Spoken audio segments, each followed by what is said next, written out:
A US congressional panel is holding a special hearing on India on February 17th. The focus of the panel is China. What is this commission? Its job is to track how China's economic and trade relationship affects US national security. Every year, it reports and shapes debates in Washington, D.C. on tariffs, technology bans, and defense policy. So why India and why now? Because India sits at the heart of the Indo-Pacific, and the Indo-Pacific is where the US-China rivalry is playing out. India is back in focus. The hearing will look at three big things: geopolitics, economics, and technology. It will also focus on the Indian Ocean.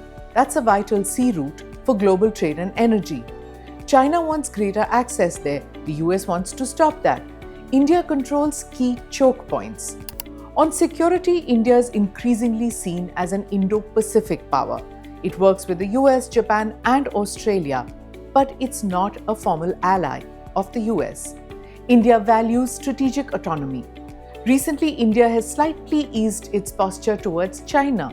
Prime Minister Narendra Modi visited China after more than 7 years. Air links between India and China have reopened. Chinese companies are slowly returning to Indian investment channels. This has raised eyebrows in Washington, D.C. The Commission wants to know how far this thaw will go and what it means for American interests. For the US, India remains central to the Indo-Pacific strategy. For India, partnerships matter, but sovereignty matters more.